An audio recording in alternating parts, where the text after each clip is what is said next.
Otherwise, I mean, I went to every single training camp, Wow. practice, family night. Like I didn't miss anything that was organized by the Packers. They could be playing hacky sack in there and open up the stadium, and I'd be there for that. Welcome to Tales from the Tundra, a show that captures one team's history told through the eyes of the fan. My name is Ben, and today Jordan joins the show. During our conversation, we talk about how he became a Packers fan despite not being from Wisconsin. We talk about him moving to Green Bay. We talk about some of his favorite moments at Lambeau Field and some of the favorite experiences he's had, and honestly, so much more. I really want to thank Jordan for taking the time to come on to the episode. He does his own content called Packers on the Rocks, which is great. I highly recommend anyone go check it out. Without further delay, this is episode 19 of Tales from the Tundra with Jordan. Enjoy. One thing that is always so interesting to me is how people become fans. I've said this before throughout the podcast, but really it is so interesting. Everyone has their own unique path on how they become a fan. And with Jordan, that's where I was curious. He's not from Wisconsin. So how do we become a fan when you're not from Wisconsin? I am not. No, I'm from a small rural town in Illinois, northwest corner on the Mississippi River. That's about 4 hours away from Green Bay. Okay.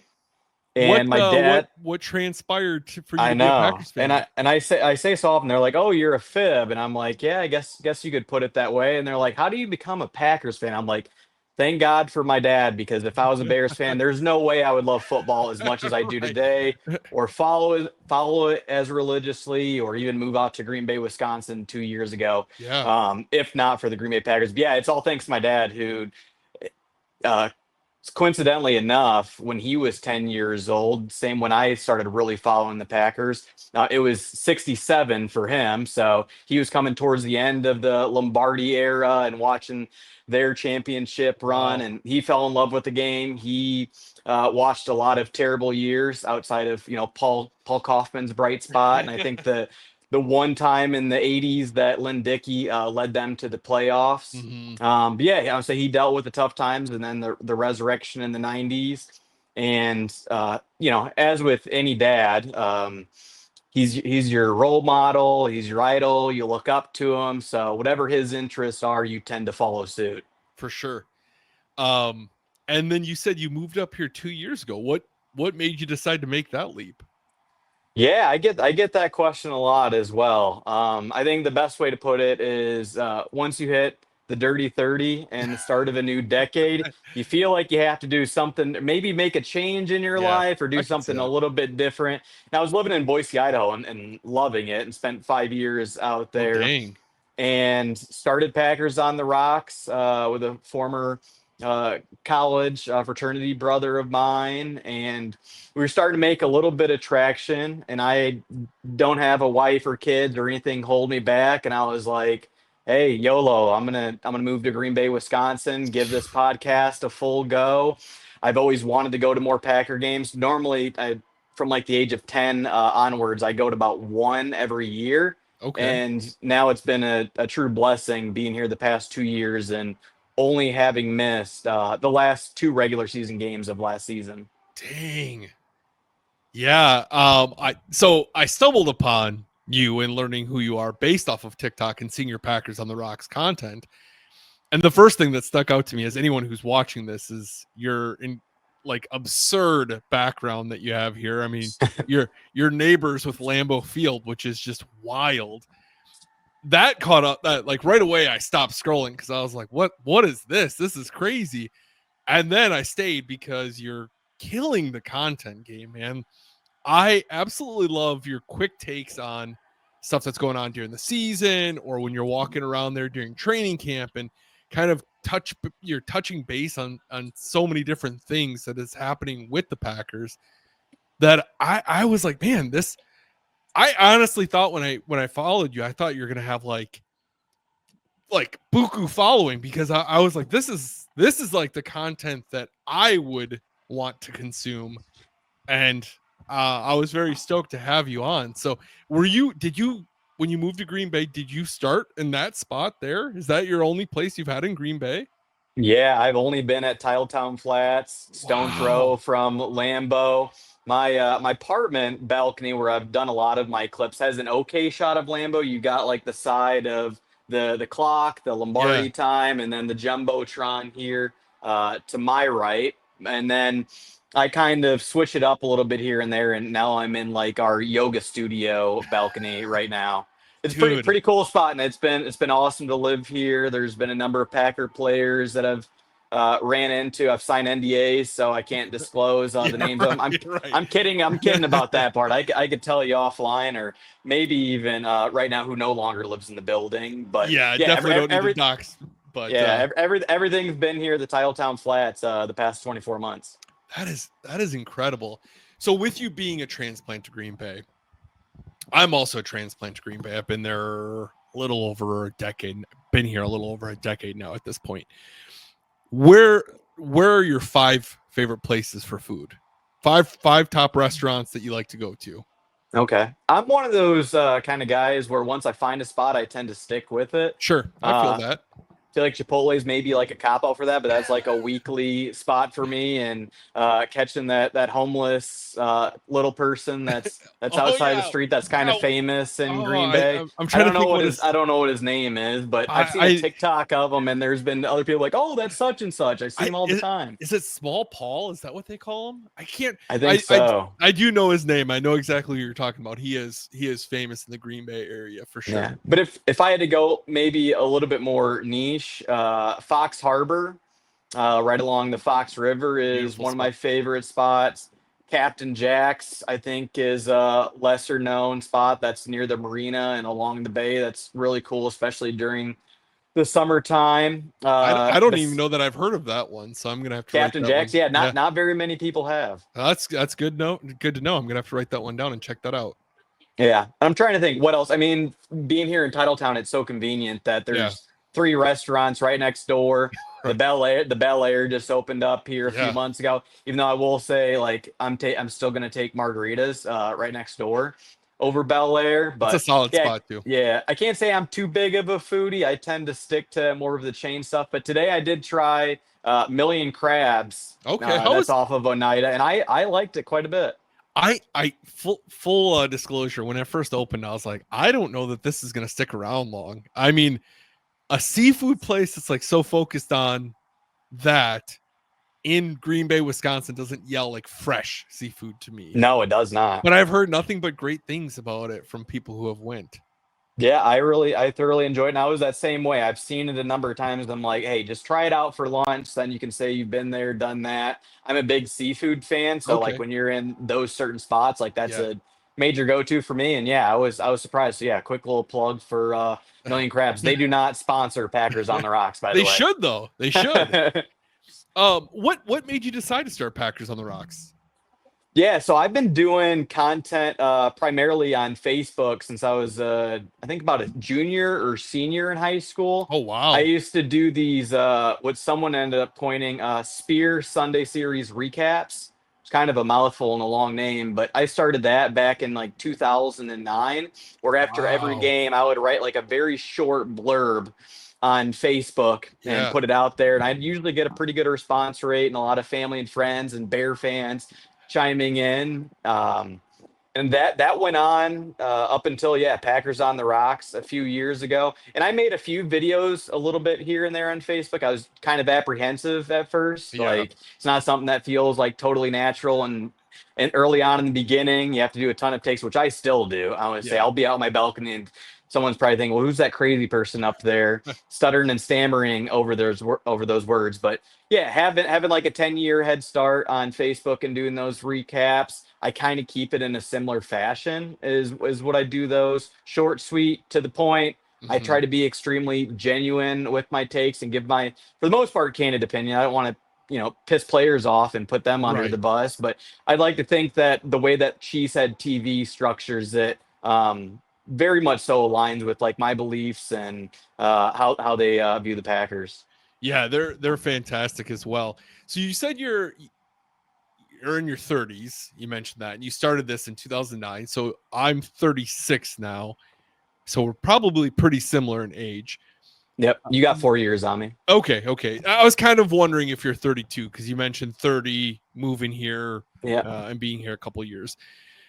So you're in a similar position to me that you came up to football with Brett Favre, right? You're probably too young to remember Super Bowl 31 because that's like my first real memory is Super Bowl 31. But I'm sure you're old enough to, I mean, you watched the early 2000s, the 2004 game where his father passed away, and the Oakland game, and that 2007 run, and you watched a lot of really fun memories from the gunslinger, and I'm sure your dad was very fond of him because he brought them back. So you started writing this blog in 2009, which is the year that Brett Favre went to Minnesota. How Hmm. was your feeling throughout that separation? 2008, he leaves the Packers. They trade him to the Jets, plays for the Jets a year, and then goes to a rival. What was your thoughts during the Yeah, divorce? and first off, if anybody were to ask me, hey, if you could have dinner with one celebrity or one professional athlete, who would it be?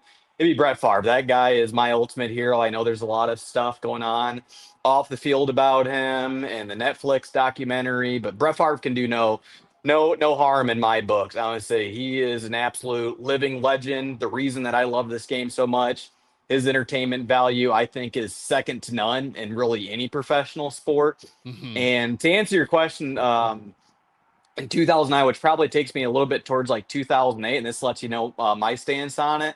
So me and my dad came up in 2008 when all of the drama was going on, and he Yeah. was waffling with retirement.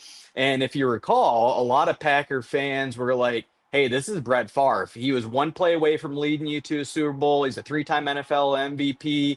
It looks like he's catching a bit of a third wind here under Mike McCarthy, and he's got a team that just needs one more piece to get over the hump." So I was in that same camp with them, where it's like, hey, if Brett wants to come back, let him come back. And me and my dad ended up buying Fire Ted Thompson T-shirts. Wow. They're in training camp summer of '08 because we felt that strongly about Favre returning to Green Bay. Wow. So when they inevitably traded him, did you feel like your fandom, like you were questioning your fandom at all? I don't think so. No, I always knew that I was a Packers fan through and through, and Yeah. I'm rooting for the green and gold. Yeah. On the side, I think it's kind of similar now with Rodgers playing for the Jets and now upcoming with the Steelers, where it's almost like you get to watch two Packers games every single week. Like it's like when Matt Stafford went to the Rams, won the Super Bowl. They're like, "Oh, that's really our Super Bowl. There was the Right. Lions. We kind Right. of won that too." It's like I'm a Packer fan first and foremost, but Yeah. I couldn't help, even with that incredibly memorable game, his first time at Lambeau there in 2009, where I want to say he gave us some crazy work and played one of his best games of his career. Even though I'm rooting for the Packers, I couldn't help after that game being a little bit proud of Brett Favre and having some revenge on the Packers. Man, it's funny because I was in the complete opposite camp at that point. At the time I lived very close to the Minnesota border. So I had to deal with a lot of Vikings fans. My brother's a Vikings fan, my dad's a Vikings fan. I had to deal with a lot of Vikings fans, and I was so in the camp of I didn't buy I want to preface, I didn't want him hurt or anything like that. But I was just like, man, I at this point in my life, I hate Brett Favre so Mm. bad. And then he played so incredibly both those 2009 games, almost like a flaw, especially that Lambeau one. He looked like a gladiator, He and lit us up, man. yeah, and you're just like, man, this guy is just on a new level this year. Um, so I was just so frustrated. But when you're doing your blogs about this, I mean, at that point, Rodgers was pretty well established. 2008 showed that he was going to be a poised quarterback.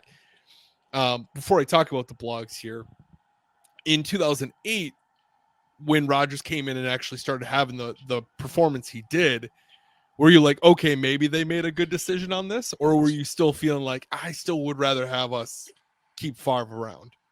When they decided to trade Brett Favre, I knew that we would be all right with Aaron Rodgers. I Mm-hmm. mean, we all saw it in that 2007 Dallas Cowboys Thursday night football game that he stepped in and showcased his talents and abilities. So I knew we were still in a really good spot with Rodgers. Now, there was no telling just how good we would be with him. In 2008, I was completely sold. And not to make parallels to like Jordan Love, but even after his first season, I was still a little bit on the fence because it was basically like a really great, like 5 or maybe 6 game run. Yeah. Hmm. But Aaron Rodgers, after watching that '08 season, I would say I was 110% sold and knew that he was that dude. Yeah, and then 2009 comes out swinging still and just and keeps growing. Where was gonna go? So you're doing your blog in the 2009 throughout that whole season.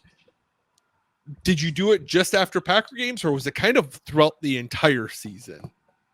It was just Packer games, Okay, really. because I was curious with the blog if you're kind of following the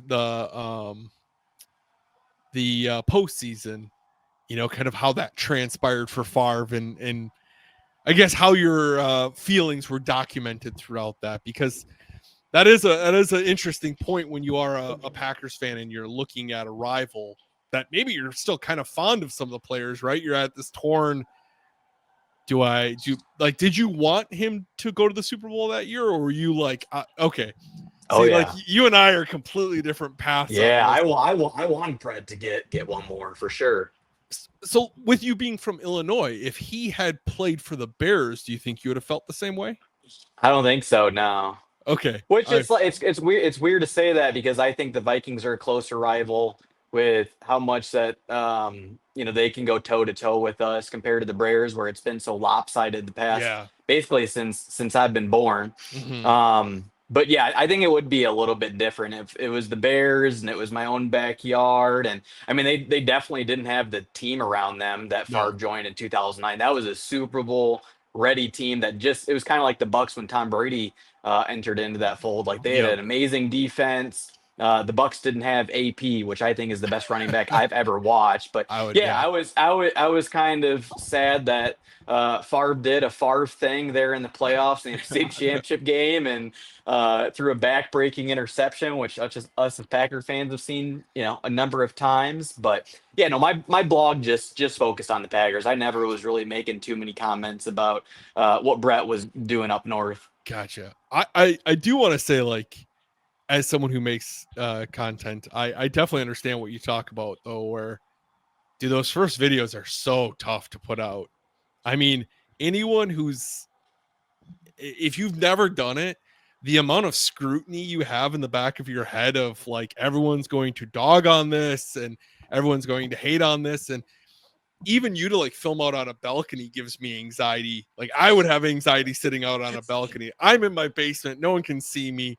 I don't like doing it out in public. So good on you, man, for taking that leap and doing what you're doing, because it's great stuff. I Um, appreciate that, especially when you got a Packer player number 20 that was out on his balcony for one of the clips, and I was just about to talk about the defense. I'm like, all right, well, I'm gonna wait until he goes back inside. that's too funny.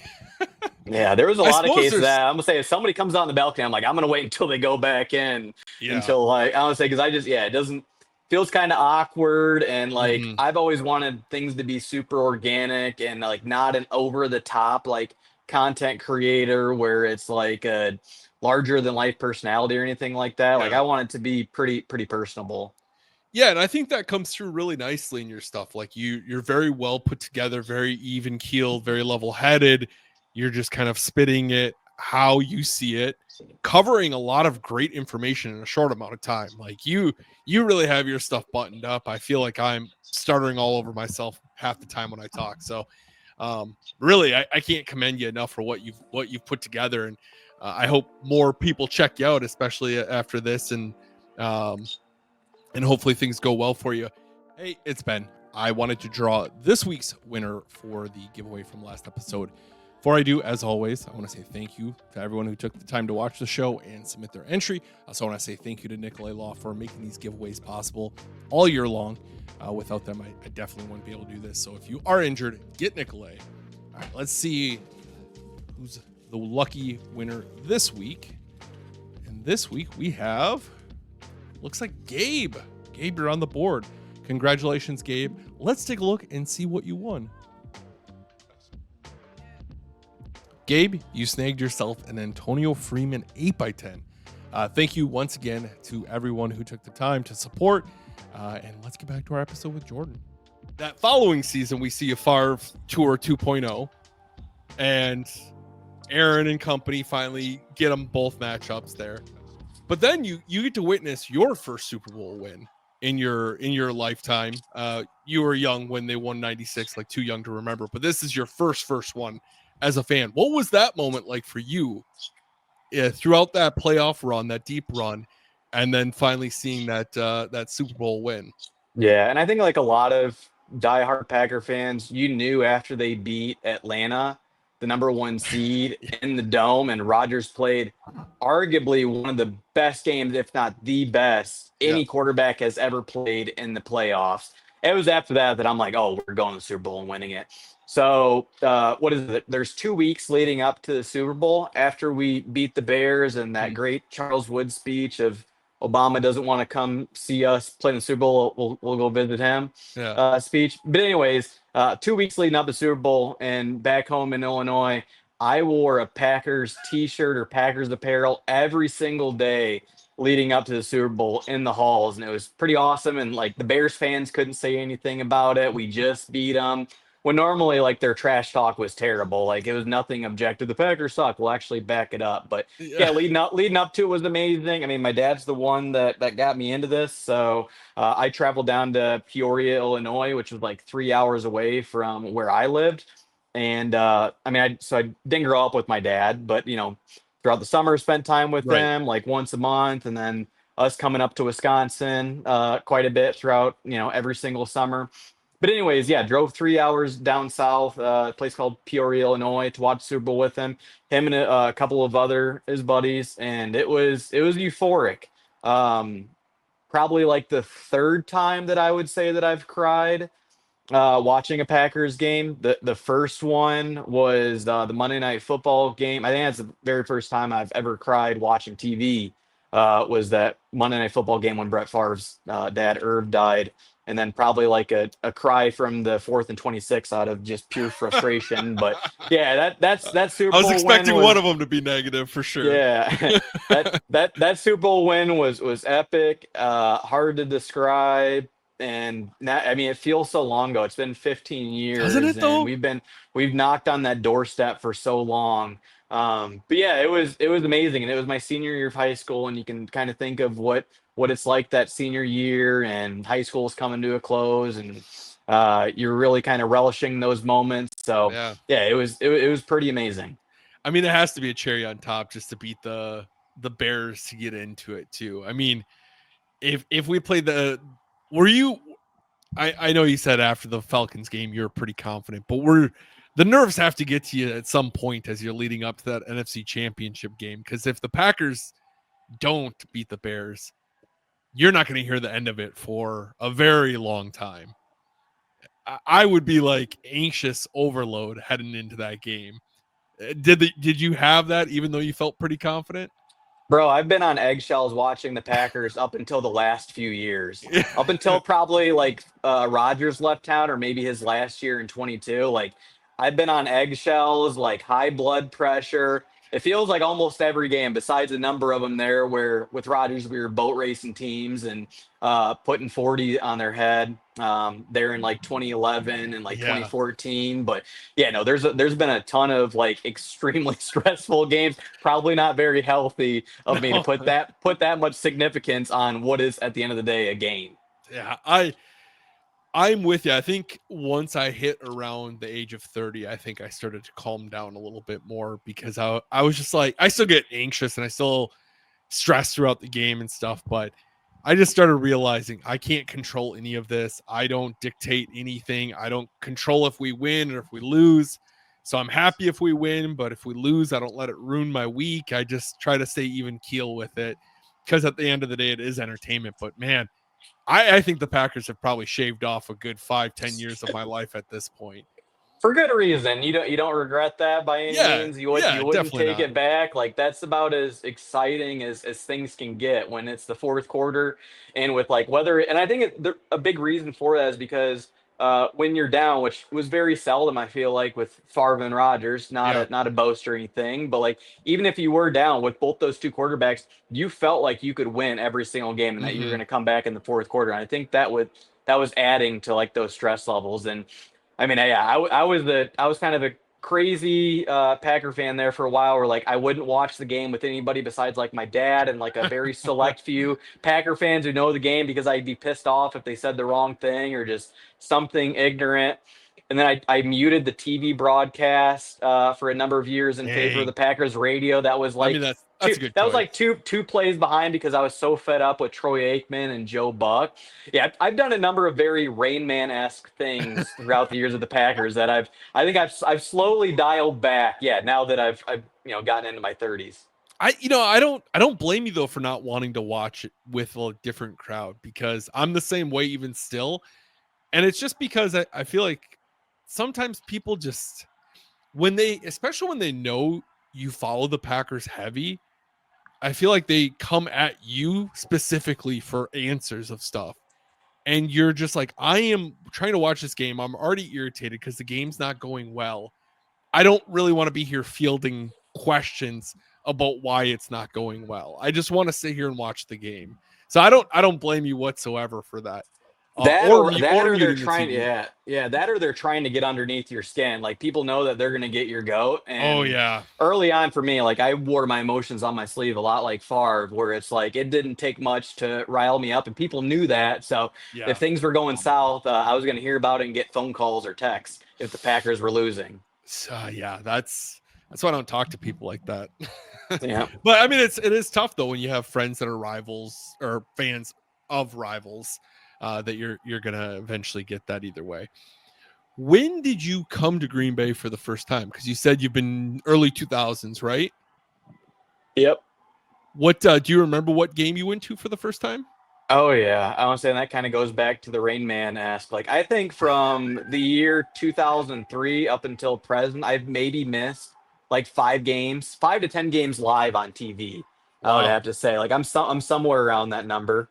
And yeah, 2003, me and my dad came up. I remember Lambeau was getting renovated and to where it looks like as it does now. So I think it was close to being finished at that time. But '03, we just came up for training camp, a preseason game. We played the Panthers. That was my first experience having players ride my bike, and that's I think the place that I was truly hooked. And back then, kind of like one of those, hey, back in my day, but up until the last few years, I would say the Packers players parking has been outside. Yeah. And I remember vividly as a 10-year-old going there, and within like the first 30 minutes, watching Donald Driver step out of his Porsche, and I was in awe. I you could have told me I saw God at that moment, and I would have believed it. But yeah, saw him and had a number of players ride my bike. Got a ton of autographs on a mini helmet that I still keep to this day. And I remember getting Darren Sharper's autograph and running like the full fence in order to meet him at like the entrance to get his autograph, and a number of those players that I can kind of recite off the cuff. But yeah, that '03 season, and even I would have to say, like, I can remember watching a practice and Brett Favre doing a Brett Favre thing where he's running down the sidelines and catching a pass when it was probably a very improvised and like nobody was drawing up a play for him. Like he's out there running and catching a pass. I'm like, this is what training camp practice is like. And as a 10-year-old, I'm like, this is awesome. It's like playing football with your friends. I mean, really, that's how he approached it all. Um, you're very much right that old parking situation was so superior to nowadays as a kid or someone who's trying to get autographs. I mean, it used to be a short fence, you could just pan stuff over. My friends and I went to training camp a lot around, I don't know, probably 2011-ish. Um, and it was such a nice setup. Now it's so much harder to access it, especially now with them being underground. Even it's damn near impossible to get anyone. Um, that's great. What was your first impression then, as a 10-year-old coming into town and seeing this city you've only heard about? Yeah, it was larger in life. I mean, everything's a little bit more intensified, or it's um, Yeah, like I said, it's larger than life as a 10-year-old, and you get goosebumps when you see the first G in Lambeau when you're coming across the bridge and your dad calls it out. He's like, "Look over there. That's where it's at." And I would say, yeah, you get chills. And I still to this day, it's like I wake up every single morning and see Lambo where like Yeah. it's tough because it can kind of be a Groundhog's Day thing and lose a little bit of its lust. But like I still pinch myself and look at it. I'm like, oh, this is one of the most beautiful creations in all of America. But yeah, as a 10-year-old, I'm just in awe the whole time, pure jubilation if that's the right word. And from there, I mean, yeah, my fanhood definitely skyrocketed seeing players like Donald Driver and Mike McKenzie and getting autographs from Mike Sherman and seeing Brett Favre and all those guys. Yeah, I would say it was pretty awesome. Still is to this day. Do you remember any of the players that rode your bike?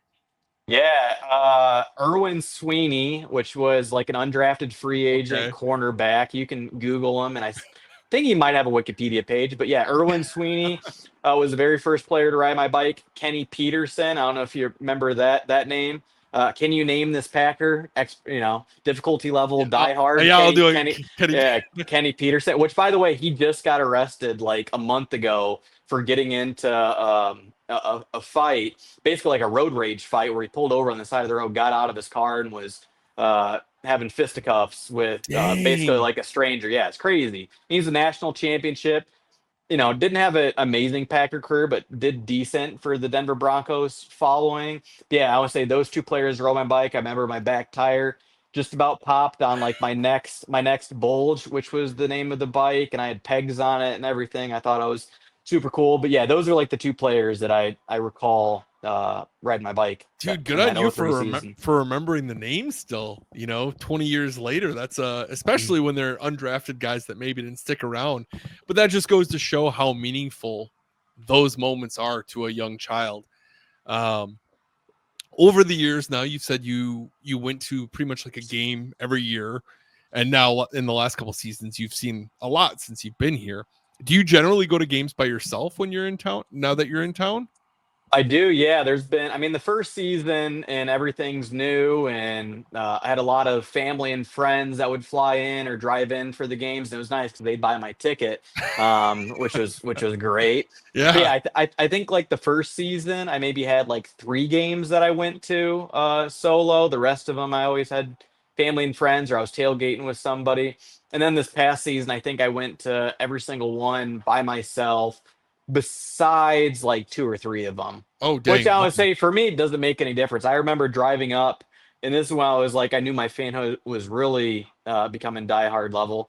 In 2017, I purchased a ticket when I was living in Des Plaines in Chicago, and drove up 3 hours for a Brett Hundley game in 2017 against the Ravens. It was, I mean, I think I paid $50 for the ticket, probably one of the best seats I've ever had in Lambeau. We didn't get past like the 35-yard line of the Ravens. We didn't score a single point in that Yeah. game. Um, but Was yeah, that a Monday night? it Was was that it was a it was a Sunday noon Sunday night? kickoff that probably I might be thinking the Detroit had game. had like blackout spots and everything. But yeah, I mean, the all those years leading up to Green Bay, like I came with my dad, and then kind of a really cool quick story out of that, and it's still holding true this day. In 2019, Matt LaFleur's first year, we ran into this guy outside of the motel that we were staying at, the Mariner Motel, which is now torn down in Green Bay and no longer along the Fox River. Anyways, ran into this guy named Sean, became fast and best friends with him because we saw him at the front desk of the motel asking like, hey, is there Uber around here or anything? And we were driving over to the stadium in our rental car, and we saw he had an Aaron Rodgers jersey on, and we're like, hey, you looking to go to Lambeau? And he's like, oh yeah. And we're like, hey, hop in with us. Complete stranger, didn't even know him, but I would say he gave off really good vibes. And then the relationship really just took over from there, where we've met up every single year since 2019 to go to a game together. And this year, Wow. this year we're going to Jerry's World. We're switching up a little bit. Instead of Lambeau, we're starting to do more of a road show. But yeah, I would probably say that's one of the cooler moments for me as a Packers fan, and just shows how friendly other Packer fans can be and the type of relationships that you can build from it. Dude, that's incredible. I can see you guys being like I don't know, years back, you saw like the four friends that went to like every Super Bowl together. I could see you guys being the ones that just travel to every different away stadium and making that story. That's awesome, man. I'm really curious to hear how the how Jerry's world is once you encounter that. I'm gonna have to ask you about that. Shoot you a message after the fact because I'm curious You to mean? hear how. I think you mean. I think you mean Lambeau South as Yeah, well. that's probably more accurate. I mean, they got to be so sick of us. After the 90s and how they dominated us in the 90s to not have any success after the fact, they got to be so sick of the Packers coming into their stadium and just upsetting them every single time. Over the years of seeing all these games, which would you say is your favorite game you've gotten to see in person? That's a really good question. I mean, I've seen some pretty memorable ones from I saw Aaron Rodgers' very first start in 2008 that ranks within probably like my top five. We bought the tickets when Favre retired because they immediately announced that they're going to retire his jersey that game and Yeah. put him into the Packers Hall of Fame or whatever they were going to do for it. And then we saw how that panned out. But Well, and he was that, on the ticket stub, right? I think his picture's on the yeah, ticket stub. it Yeah, was, yeah. because they were going to do that. That's really good recall out of you right there. And that was a very expensive ticket that my dad didn't. He's like, now we get to watch Aaron Rodgers playing. Like we didn't know he was going to turn into arguably one of the best to ever grace the field and lace him up as a quarterback. But that game ranks up very high for me. My very first one in '07 against the Redskins when Sean Taylor picked off Favre twice to have Favre be the all-time interception leader. But we still won the game and Charles Woodson had a recovered fumble for a touchdown. I think I saw like four Charles Woodson touchdowns at Lambeau. Besides that, 2016 at Soldier Field during Run the Table, I saw a walk-off Mason Crosby field goal and Aaron Rodgers hitting a patented like post to Jordy Yeah. Nelson Jordy down the just throws up his field. hand all the time, and there you go. Yeah. I went to the 2019 NFC Championship game in San Francisco. Living in Dang. Boise, it was a pretty quick flight to San Fran. Tickets were cheap because not very many Packer fans thought we stood a chance. There was maybe like 5% of Packer fans there that day, but that was a memorable one. How was the Tw- experience like for you on that one? I know the 49ers absolutely decimated the Packers, so maybe there wasn't that crowd hostility. But did it feel weird being there during the game? Like were fans welcoming it all, or was it a pretty hostile environment? You wouldn't even know it was a playoff game. The way that they Really? tailgated and the fans acted, like even just like the comments throughout the game. And I'm like, these must be some like fairly new bandwagon 49ers fan because they were like making comments. I'm like, do you even know who your players are out in the field? And of course, like I was sitting in the nosebleed section and I don't think there was like another Packer fan within like 15 feet of me. And they just kept giving it to me the entire game. But then in the fourth quarter, we made a little bit of a comeback, and I started to hear a bit of a shush out of that 49ers crowd. And you might want to bleep this one out, but I would say their buttholes were definitely puckering there at one point because they've seen what Rodgers is capable of, and he's starting to mount a bit of a comeback that fell short and too little, too late. But yeah, I'd have to say it was extremely underwhelming for an NFC Championship game, Yeah, and I thought Levi Stadium was nothing impressive. And not to dog stadiums because I thought Arrowhead, watching Jay Love's first start was incredible. But yeah, Levi Stadium, I didn't think it was anything special. oh dang. So COVID year you went down. No, that was the year after COVID, 21, right? You went down to Arrowhead then, or up to Arrowhead, wherever you're living at that time. How was that experience? Because I've heard that's a wild stadium.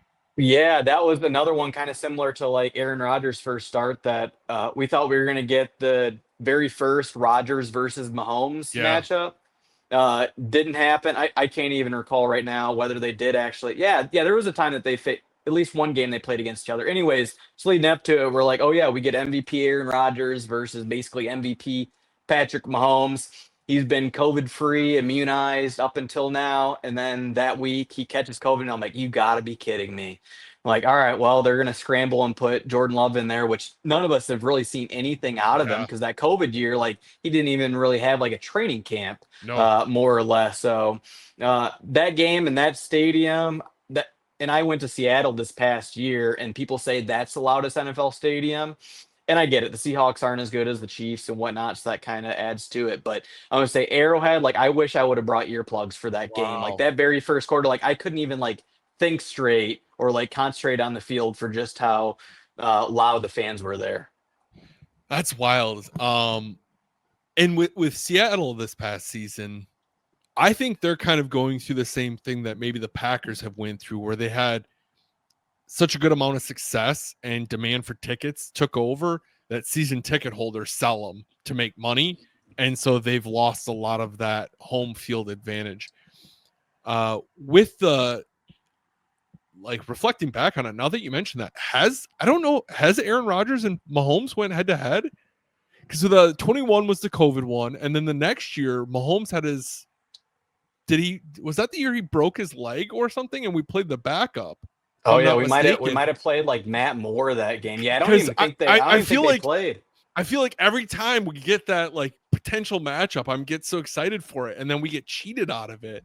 Yeah. Um, I'm just trying to think. I could be missing one. I don't think he did. Yeah, and I would say Rodgers had one of the most Roger-esque throws in his career to Jamal Williams in the end zone. I would say scrambling around in the pocket, Yeah, like throwing off of his back leg, basically like not even seeing where he's throwing the football and delivering a dime to Jamal Williams. But yeah, I'd say you have to dip into the archives or really be, I want to say, on your game to know who was the opposing quarterback. I want to say yeah, it's Matt Moore would be my guess. yeah. I don't.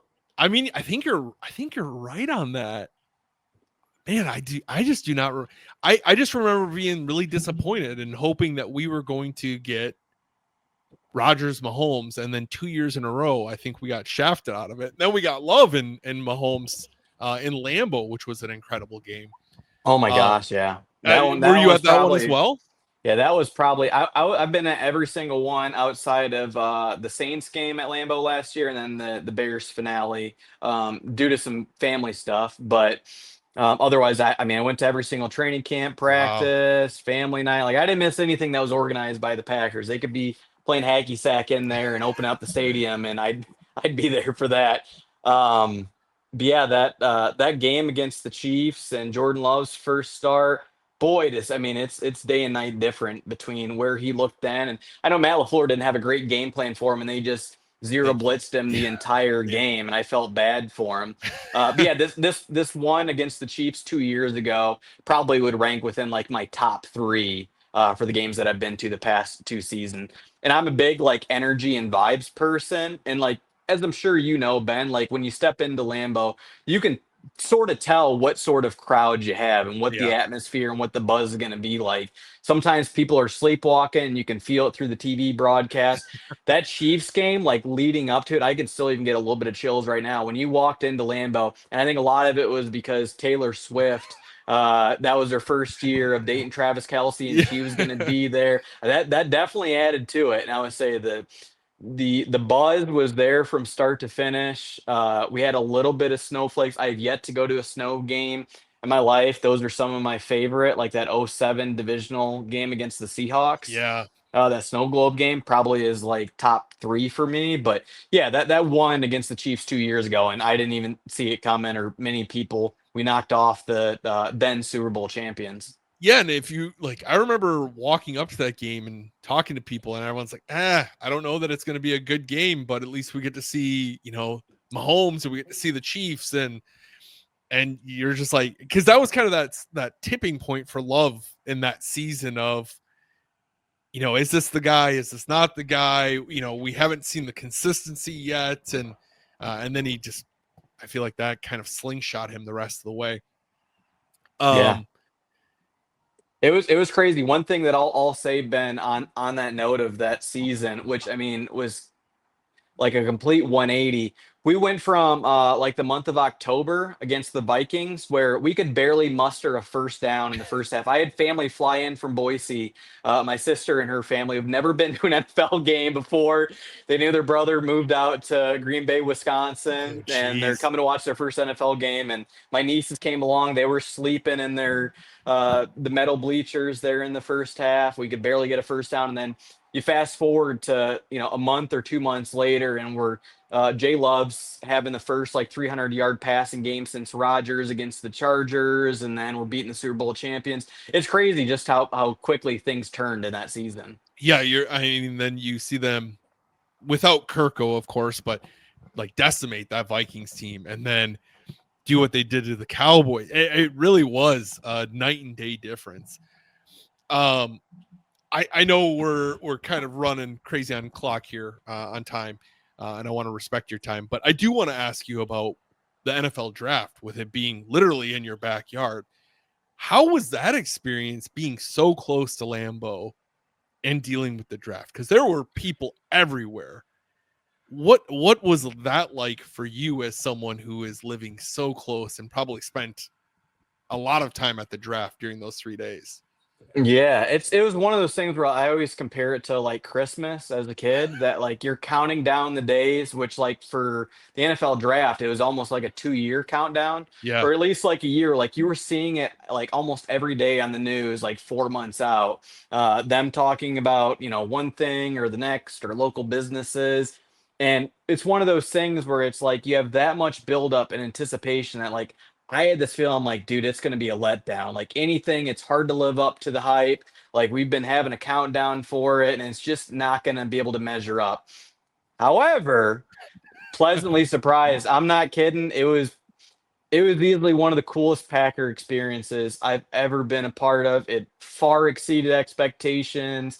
One of the most memorable times here in Green Bay. And that moment and that pop of Mark Murphy saying, and for the first time since 2002, we draft a wide receiver. And Matthew Golden came out in the Go Pack Go chants. I don't know if I've ever been a part of a louder pop outside of coming back to Lambeau to watch Brett Favre get inducted in the Packers Hall of Fame there in 2016.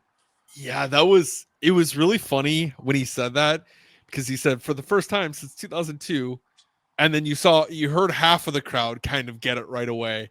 And then he said the Packers are selecting a receiver, and then the other half kind of catches up with it. That was a loud response from him for sure, especially for a non-game. Um so you think it exceeded the hype then, with all the hype that was built up around it? Yeah, I loved it. I mean, you look at it, I think there was like one arrest or just one person who Yeah, got it was kicked good out. Like vibes. it was not hostile at all. Like everybody was there. It was just like a big tailgate, more or less. And had college buddies who came into town who I haven't seen for a number of years that stayed with me. We rallied each and every day, which I didn't think now being 32 I was going to be able to do, but we did all 3 days. We had one kind of bad weather day, which was nice, living across the street and being able to kind of stay inside until the weather came around. And Saturday was beautiful, and watching um, I hope I don't blank on the name. Warren Brinson, our new defensive end that was at the draft that no one knew, that came out, and I was sitting inside Lambeau for that one, and I thought that was a pretty cool moment. But yeah, I thought overall the draft was amazing. The only thing that I wish is that I could have saw the Pat McAfee show, which I was telling my buddies, I'm like, we need to get over there and see it. He's only on for like 3 hours. Like, oh yeah, we're working on it. We'll get over there, and we never did. And he's definitely one of my favorites out there. They had a huge crowd over there. I mean, they were drawing their own reactions. It was almost like a tale of two crowds. You'd hear their reactions and then NFL draft reactions. If you did and know or pronounce his name wrong or get the name wrong, I have no idea. Being there, I feel like I'm worse off knowledge wise of who we took, just because of the fact that I was there and didn't see that was the thing I thought was maybe not oddest, but like I've never been to the draft, and I'm used to watching the draft where you see the recap of players you selected and they talk about it, and the analysts talk about the intangibles they have and the pros and cons. I thought that was kind of the odd part, is they make the selection and then they would have that band playing. You're like, I don't really know a ton about where we're at as far as a board, who's left on the board. And I don't follow college football a ton, so I'm kind of in the dark on a lot of things. So I'm just like, I don't know if that's a good pick or not. I don't know how the board was looking for it. And I think that was the weirdest thing for me, compared to watching it being there is just how in the dark I felt throughout the whole process. And also, like, I don't know if you noticed this as well. I'm sure you did since you're down there. But when they would stack draft picks, sometimes you had no idea. They'd be like, "Oh, this team's on the clock," and then they'd say they made their choice, and then this team's on the clock, they made their choice, and you're like, I don't necessarily know where we're at in this order of things because you don't Yeah. know all the picks that were in there. It's just it made it a little bit harder to follow in that regard. Oh yeah, if I'm being like critical of it, like they could have had like a larger projection screen compared to what they had, and like having better graphics to, yeah, show us like an actual countdown on the clock. Like I felt like I was in the dark for a lot of stuff. They're like Yeah, Anthony Belton tackle out of I- I'll know his name here after the second week of training yeah, camp and his that's college and just it. everything. I would say give me a couple weeks once training Yeah, camp's here.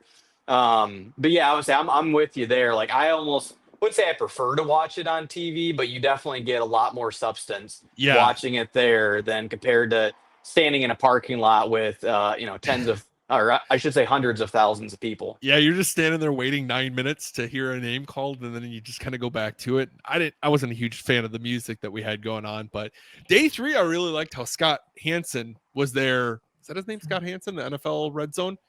How he was there asking trivia of the crowd and kind of Mm, interacting a little bit more. I thought that was yeah. a lot of fun. And there was the one trivia question here, which I think I knew after like the second time. They're like, who has scored the most touchdowns at Lambeau Field? Yes, They probably went through 15 it fans was a to be lot of able to get, people. yeah, to get the correct answer. And I'm trying to think of who, like my first guess would have been Jordy Nelson. Wasn't too far down it after they missed the first couple, and I'm like, it has to be Jordy Nelson. Oh yeah, and then the other thing too to mention for the draft is the way that they kicked it off. I like for months I was wondering after watching Detroit. I'm like, and they had Eminem and Megatron go Yeah, out there and Barry Sanders. I'm like, who are we bringing out and what's it going to be like? And when Clay Matthews took the mic and uh, made his address about and he brought up Donald Trump delivered a message. I'm like, oh no, he's bringing politics in it. yeah. And then he throws us the curveball with the bear still suck. I'm like, oh my gosh, that was epic. Dude, I thought it was really funny how they introduced that too, because they're like Packers legends and Lil Wayne, and you're just like, it felt so weird having Lil Wayne up there, but they in Detroit, you mentioned they had Detroit legends and Eminem, but it was just funny how they're all just coming out on the stage together, and it really, I don't know that they could have done it any better than they did.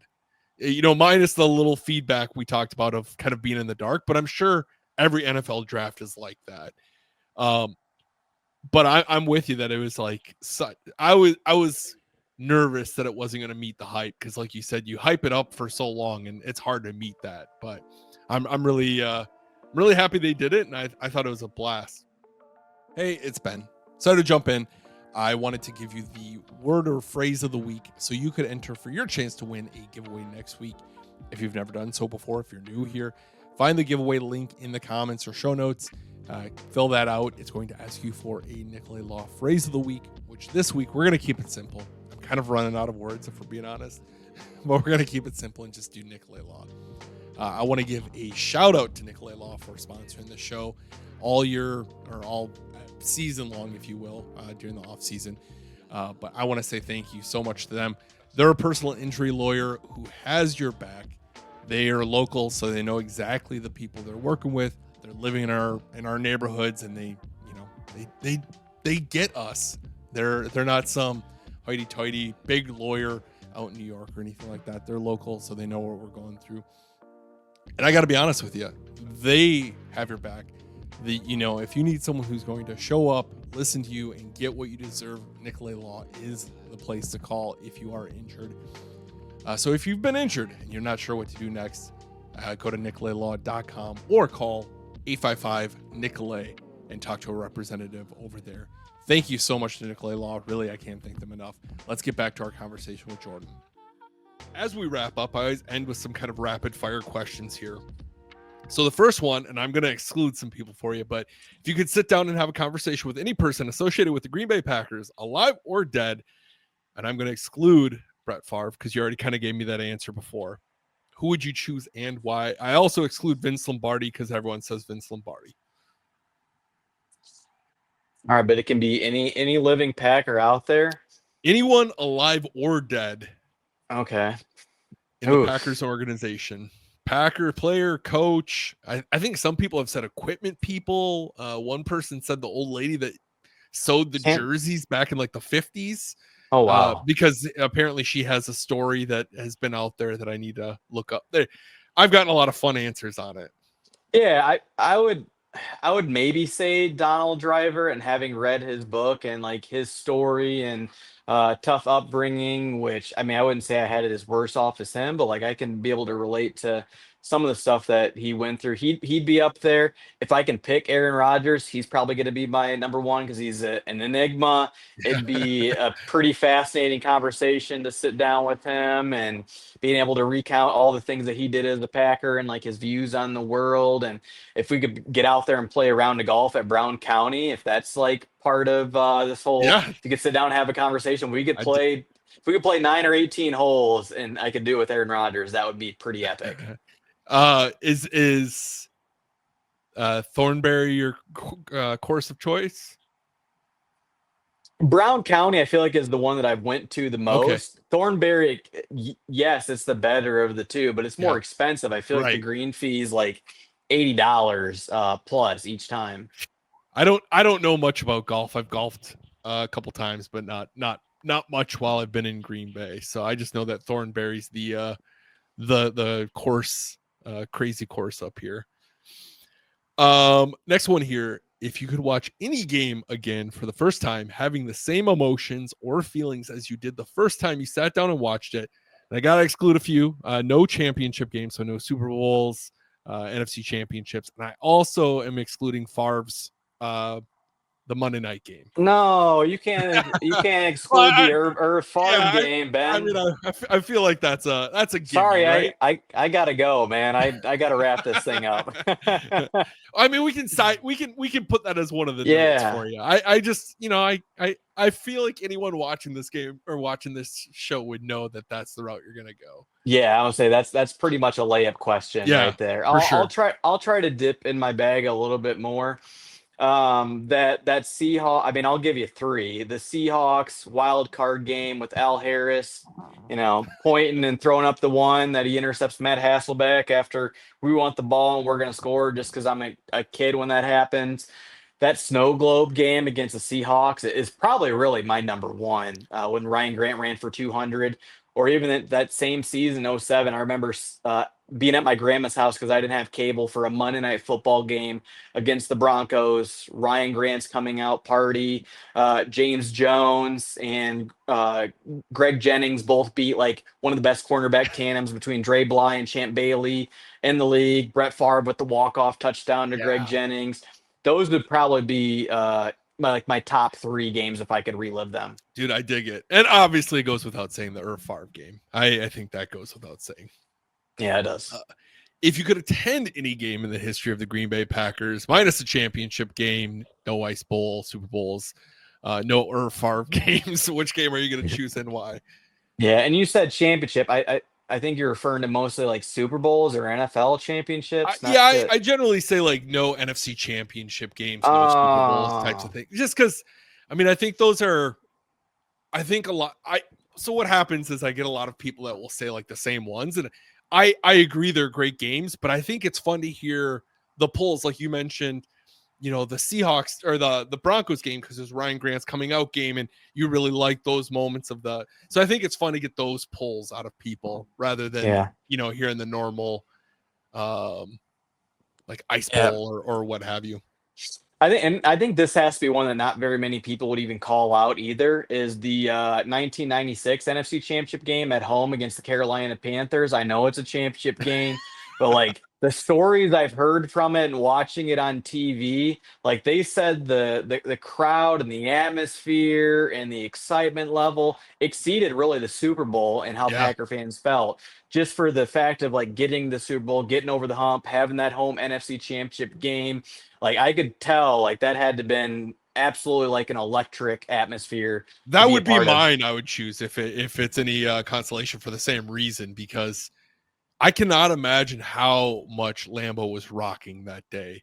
Just that first NFC Championship game in forever, and 30 years of drought that you've just experienced to finally get to that moment, dude, I couldn't.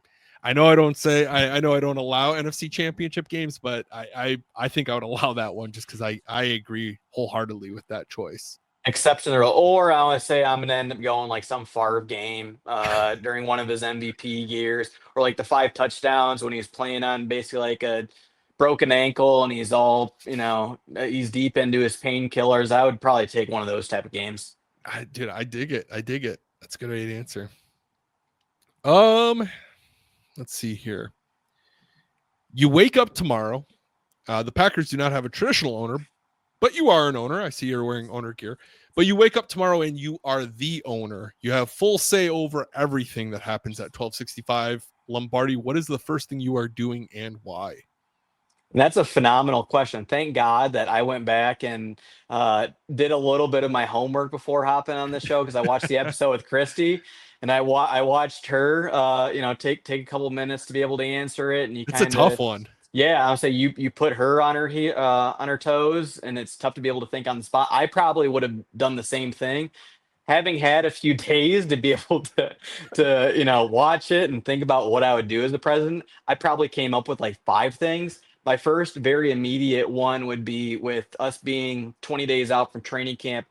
I would, I'm sorry, Matt LaFleur, have the Packers go back to staying at St. Norbert College during the training camp days because of the bond that it builds. They didn't have like a team building day, which I don't think matters all that much in the grand scheme of things. But like that would probably be my very first move that I would make is going back to the tradition of being at St. Norbert. I have a couple of like Lambeau things as well, but if you're just looking for one, that would be it. Dude, I don't know that I've heard a better answer to that question this entire season. I know you've had a little bit of time to build on it, but even if I sat down and I've been doing this now and I know I asked this question, I don't know that I would pull that out, but I love that answer. That's great.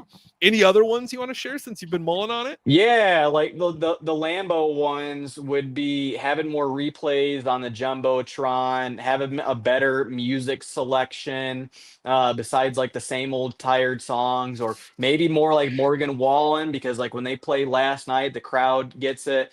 And then like having a timed thing to do the wave amongst the crowd, because Matt LaFleur always, bitches about it Yeah. during his press conferences and saying that we're doing it on offense. But those would be a few of my things. And the very last one would be if you're going to do a flyover, have it be Blue Angels. Do not have some like regular, normal Southwest airline aircraft flying over Lambeau or some blimp. Like, I want something screaming over the stadium that like I can barely record with my phone if you're going to do one at all. Those are probably my Oh, Lambos. the Southwest line killed me. That's great. One I also asked that trips up a lot of people, but if you've been doing your homework, maybe you'll come prepared. I always like to ask, what's your most controversial take as a Packers fan? And I preface it by saying that mine is that if you don't attend at least 50% of your games, you should lose your season tickets. Do you have a controversial take as a Packers fan? Ooh, all right. You might have tripped me up on that one a I little mean, bit. I mean, you like kind of tackled some of them though, right? Like the yeah, music selection. You kind of talked about some of those things already as your owner take. So even if I hang you up a little bit there, you answered it in other ways. yeah. I mean, I had to say like I'm not a big fan of some of the like season ticket holders that have been there for decades, past generations, and I got into a little bit of a verbal altercation with a fan during the Texans game last year, which I don't do. I'm honestly I'm normally the most kind, friendly, positive. I'll Yeah. take pictures of you and everything. It was the very first quarter of the whiteout game, and the energy was amazing. And this lady in front of me was like, "Can you please sit down and tell everybody Oh, else in front of you to sit down?" And I kind of came unglued for that one. And I've heard it a number of times too. Those old Packer fans that come there and they expect everybody to sit down and be quiet, like we're at some theatrical play and yeah, we gotta be on mute the entire time. dude. That would That probably, I don't even know if that's a controversial take, but like that's something that gets me fired up. well, I mean, you could say revoking their tickets or Oh getting them out yeah. of there. That might be a controversial take, but I that is one I would 100% agree with you on because there's nothing worse than when you're spending in some cases, some people this is a bucket list item for them. They've spent thousands of dollars to do this And then you come to a game, and depending on where you sit, you get someone behind you that completely makes the game horrible the entire time because they're yelling at you to sit down and they're being aggressive about it. Not that she was necessarily in this situation, but I've had some people be pretty aggressive about it. And it is a sporting event. You are there to be loud and cheer and stand up when I'll preface it by saying when appropriate. I don't know if people in front of you are standing up, stand up. That's just how it is. So I think that's a good one. Where can people find you online? Where can they find your content that I couldn't recommend enough to check out because I'm a big fan of what you do online? Yeah, and I would say the other like controversial thing now that I think about it that it's almost cost me friendships just to touch upon it is I take Aaron Rodgers over Tom Brady. If I'm the GM and I'm starting a team and I get the first overall draft pick and I'm taking somebody in their prime without knowing who my head coach is or who my defense is, I'm taking Rodgers over Tom. So I know that's a pretty So controversial one amongst I'm NFL going to fans. stop you. Would you take 12 or 4? 12. Yeah. I mean, Yeah. I think from a fun aspect, 4 all day long, right? Like you don't Oh know yeah. what he's going to do, but from a franchise perspective, Aaron Rodgers was like robotic at times. I mean, Yeah. just perfection. He put on a complete mastery of the position and played it just about damn near perfect there for a number of years. Favre entertainment value through and through. And I would Yeah. say if I had to watch another Packer game, Favre would be the quarterback that I'd Yep. watch just because of the drama. And you got a gunslinger, you don't know what you're going to get. Could be a touchdown or interception. But yeah, I'm taking Aaron Rodgers over TB12. But that was always the kind of the flaw about Rodgers, right? You'd be down a couple possessions in like a playoff game, and you felt like he kind of tensed up a little bit more and wouldn't take those risks.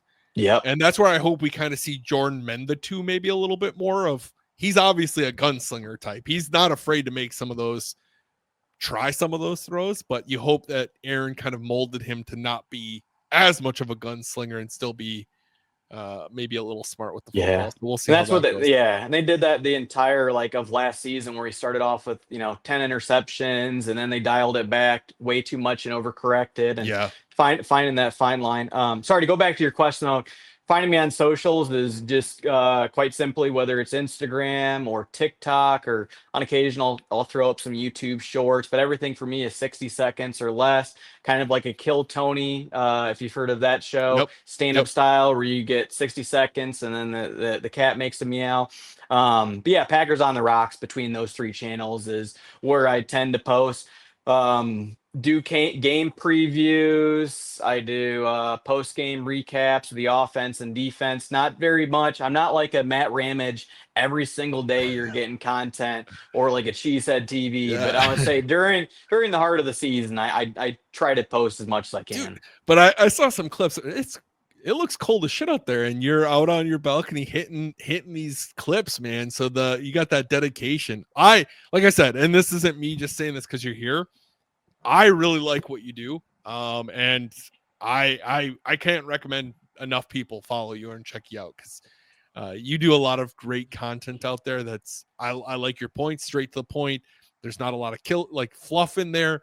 It's good information. Here you go. On to the next thing. So I dig what you do. Keep it up. I can't wait to watch you this whole season. Likewise, bro. I want to say I know I've seen your content for a number of months, and one of the up and coming, rising, and bit of a thought leader here amongst the Packer community. And literally, I'm not kidding. Like my TikTok algorithm is kind of all over the place, but every single it's kind of like a day now or every other day I see the "Can you name this Yeah, Packer?" I'm like, yes, this is like and the highlight of I my day because I'm appreciate like, that. what's ever bros like favorite thing to do amongst our friends is like naming random Yeah, dude. NFL or NBA players, like what college they went to. I'm like, we can do that. And I was saying, we're completely satiated. Like when I see those trivia questions pop up, I'm like, all right, saddle up. Here we go. Let's pause the video. How many hints am I going to get before I can get it? And I you appreciate stumped that. me a number of times. You dig pretty deep in the bag. Some of them are really hard to the point where I try to do it where I would get it, right? I try to like have a clue that would trick me up or that would trigger it for me. But there have been a handful where I'm like, dude, I would never get this player in a million years. And I've heard of this player, but I would never get it based off of hints. But I get people that are like, oh, it's too easy, too easy, too easy. So then I keep turning the dial a little bit more to make it harder because I like stumping people. And it's fun. It's fun, like you said. So I really appreciate that. I'm definitely new to TikTok and figuring that out. So it is an interesting world over there. But anything else you want to add before I let you go for the night? I appreciate you taking the time day before the 4th of July. So I really appreciate it.